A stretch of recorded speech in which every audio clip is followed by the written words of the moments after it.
my name is Ella, and guess what time it is? It's cookie time! This year I'm planning on selling 200 boxes or more.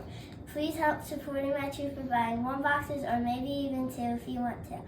My troop is planning on going on an exciting trip and helping my community. Please help support me by buying 1 box or more. Bye!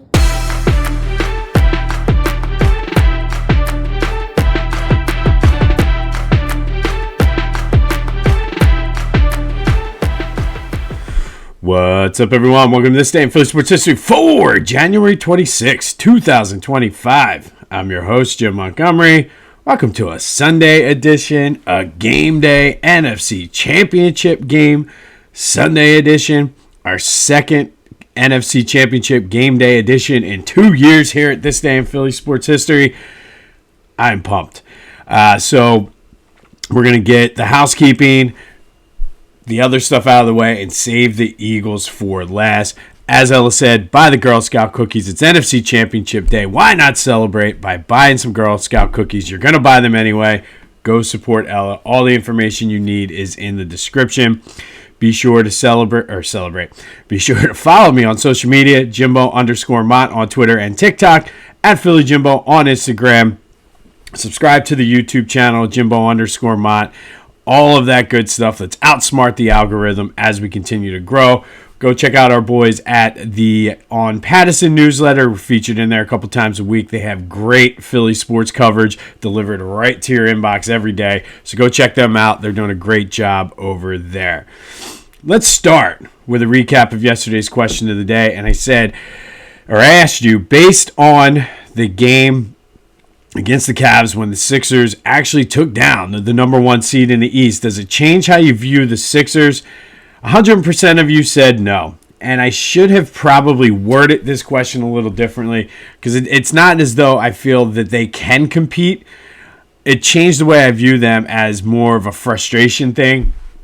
But thank you as always for participating in the question of the day. It's game day. You know what today's question is already going to be. But it does. It's very frustrating with that team. And they go out. They beat the Bulls 109-97 last night. Paul George was decent in the first half. Got hurt. Shocker there. Jammed his pinky, I think, or something. He's going to have an MRI or X-rays, or who cares? I mean, at this point, they're going to screw around. They're going to get not in the play-in tournament. They're going to get the 7th pick in the draft and lose their first-round pick. So it's going to end up being a wasted season. I can already see how this is going to play out. Maxey was good last night, though, 31 points. They've now won 2 in a row. But that's enough Sixers talk, because I'm not letting them ruin the Sunday vibe we got going on here for the NFC Championship game.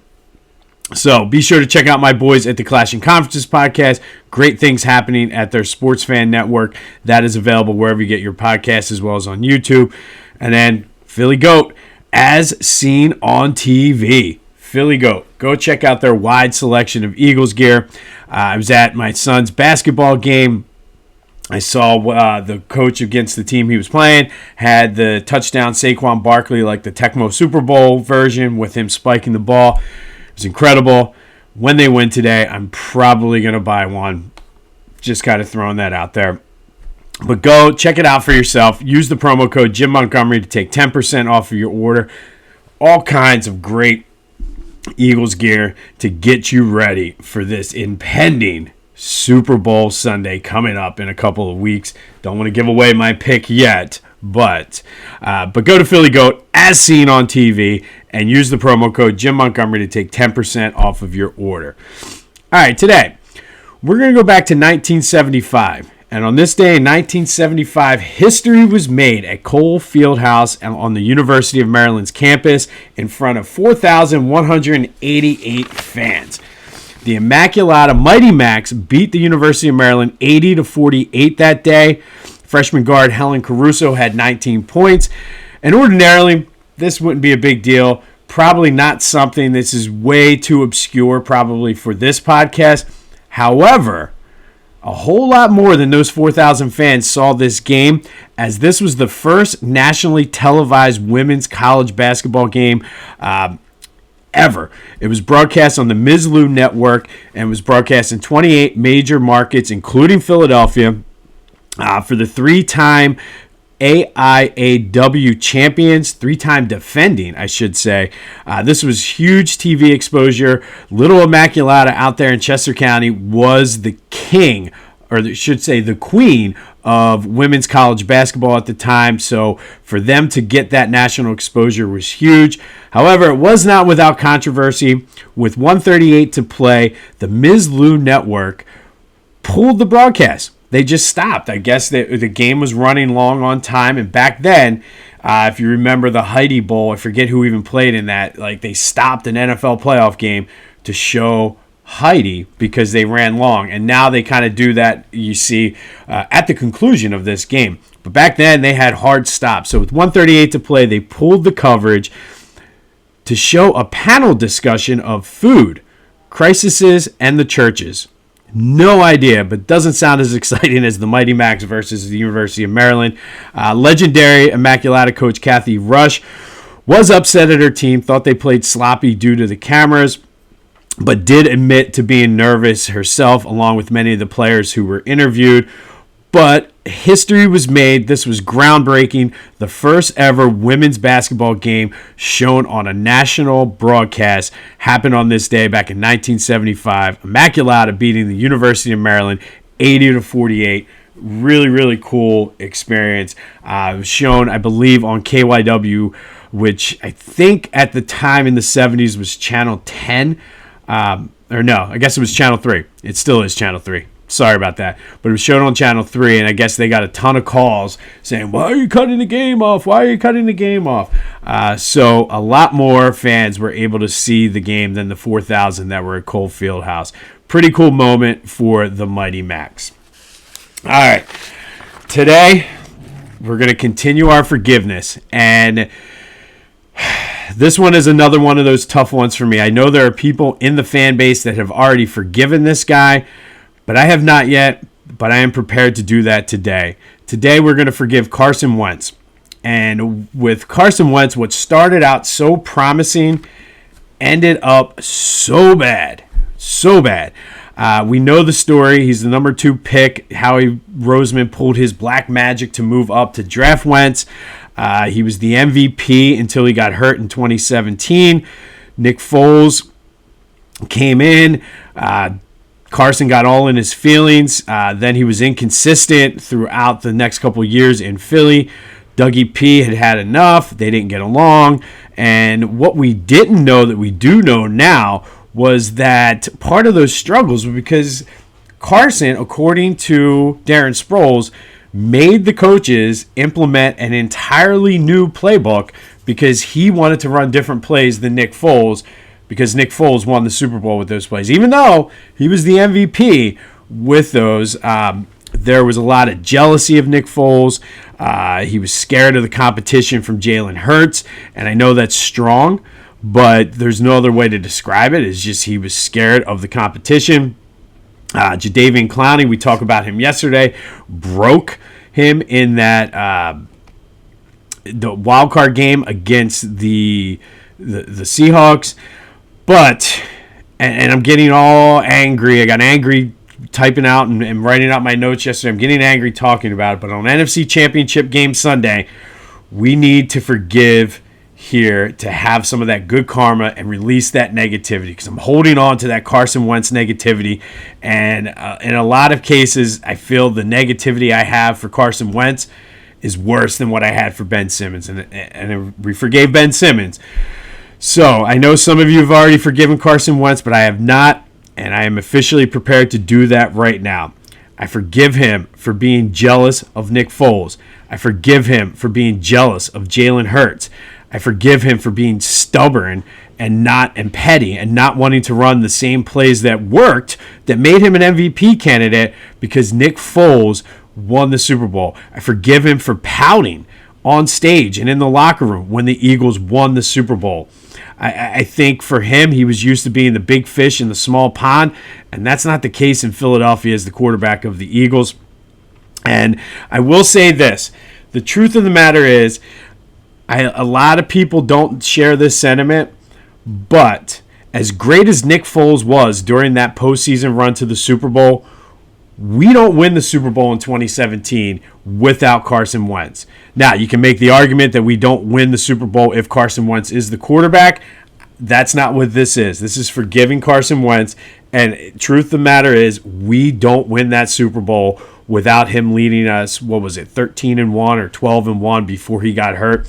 We don't win it without him. So, Carson, I forgive you. And as I've been saying all month, forgiveness isn't easy, but it's necessary. I feel better. I feel like the weight has been lifted off of my shoulder. The karma, I can already feel the good vibes filling my soul on this NFC Championship game Sunday. And Carson, who knows? Maybe we'll see you in 2 weeks. But until then, I forgive you. All right. It is Eagles NFC Championship game Sunday. The spread, as of recording time, is still Eagles -6.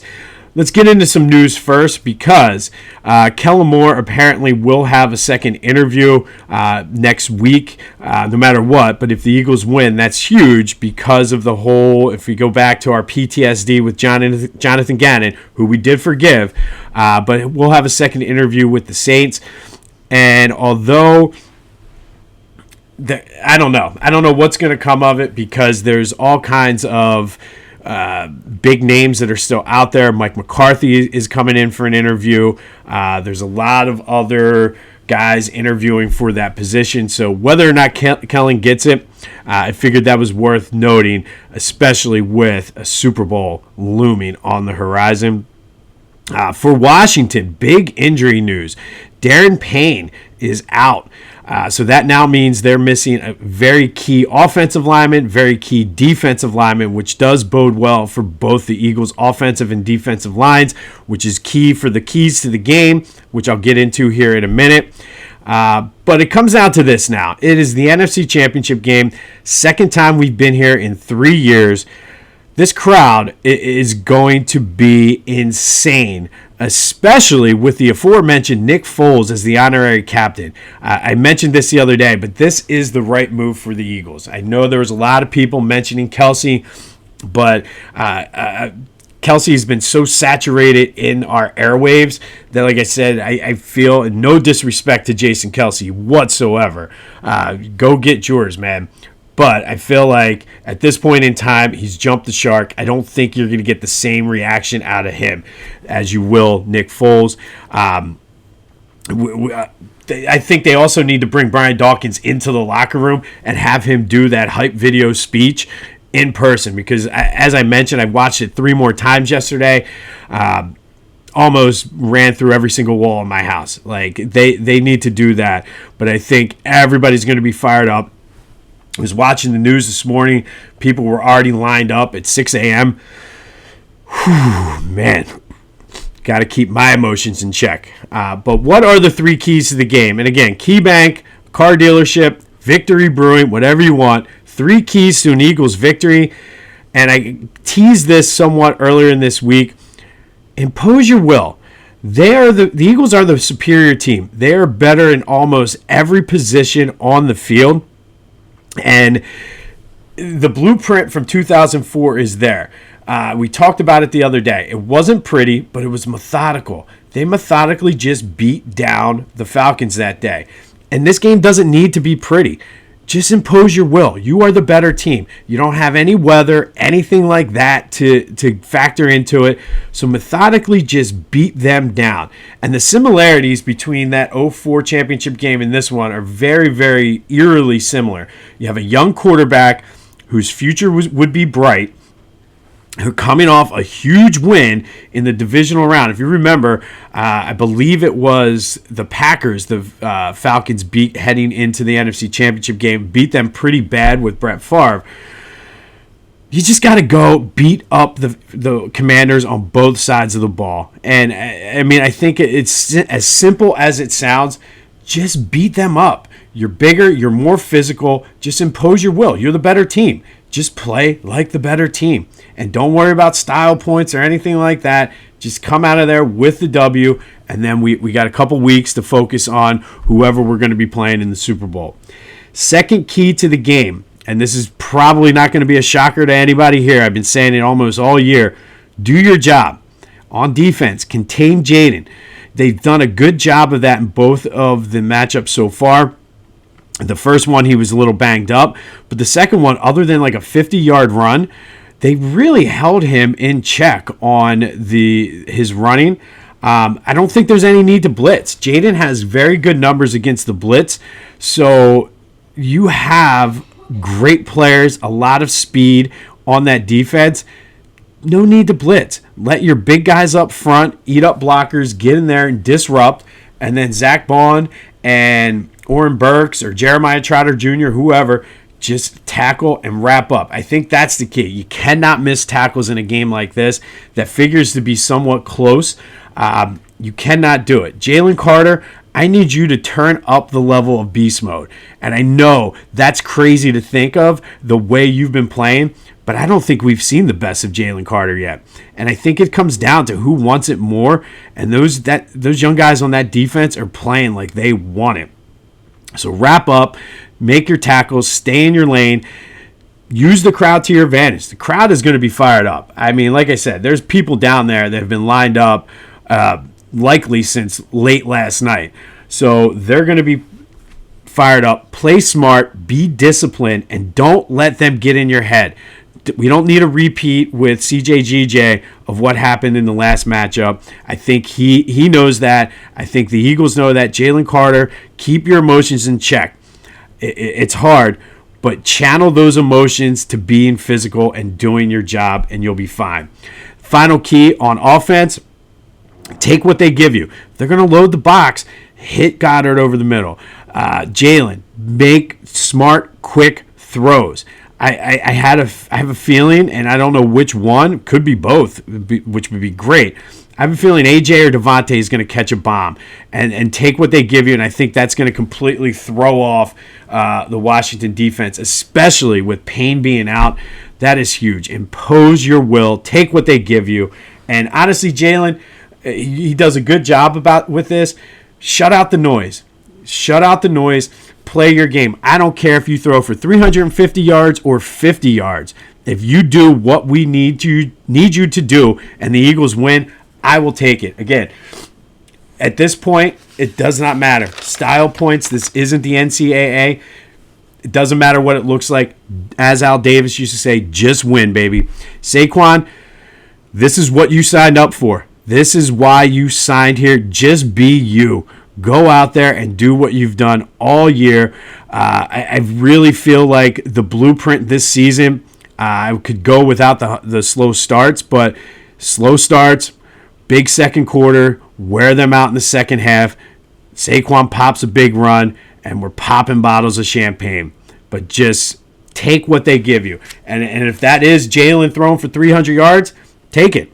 If it's Saquon running for 300 yards, take it. I don't care. Just take what they give you. And Jake, I'm going to support you. And this is sort of a bonus forgiveness. I forgive you for the missed extra points. All of that is washed away. We are starting fresh today. So, Jake, if it comes down to you, kick the ball. All right. I got a bonus key to the game. And I think this is important because you're the favorite in this. You are the 6-point favorites at home. The pressure is on you. But is it? I need you to be aggressive. Treat this like a Game 7 in Major League Baseball. Do whatever is necessary. They're going to be aggressive, but be smart, aggressively smart. And they're going to go for fourth down. I've been saying it for a couple weeks now, and my brother's probably sick of me saying it in the stands. But if there's a trick play in the playbook, like a fake field goal, a fake punt, and the situation calls for it, why not pull it out now? Treat it as a Game 7 when you got your ace coming out of the bullpen. Whatever you need to do to win this game. Then you got 2 weeks off to rest. So if guys are tired, whatever. I've said it 1,000 times already this podcast. Style points don't matter. It doesn't matter how it looks. This team, to me, embodies a combination. They take some of the things from the 04 team, the 2017 team, the 2022 team. 04, they were the better team, methodically beat down the Falcons. In 17, There were questions about the quarterback play heading into the NFC Championship game. Lots of doubters. That was the whole underdog thing. Nick Foles is going to be in the house, so use that BDN energy. Come on. Use that Nick Foles BDN energy to lead the way to victory. And in 2022, you're playing a rookie quarterback, and we all know that we've heard the stat 1,000 times this week. No rookie quarterback has led their team to the Super Bowl. There's a good portion of this team that played on that 2022 team. So just let's keep it rolling. All right, so where are we going with the pick? I've been pretty split all year with my pick between if I pick them to cover and they cover, pick them to not cover and they cover. So I was trying to think of that and you do some reverse psychology and everything. Not doing that today. I spent way more time researching this than I have the entire year on any game. And truthfully, I was looking for ways to pick Washington. Like I literally was looking for ways that Washington could beat the Eagles. And I can't find a way. I cannot find a way that the Eagles don't win this game. To me, the only thing that can take down the Eagles today, and this is one of my favorite phrases we use on this podcast, is a cacophony of ridiculousness. And that is the only way the Eagles will lose this game. And in that last game, we had a cacophony of ridiculous. You had your starting quarterback go down. You had one of your best players on defense get ejected for being punched in the face. Like, you had the number one defense in the league completely shit the bed in the fourth quarter. All of that, and it still took our sure-handed receiver dropping an easy pass that would have sealed the game for Washington to beat us. NFC Championship game a few weeks later, I cannot see a legitimate way that this team comes out and all of those things happen that happened in that last game against Washington.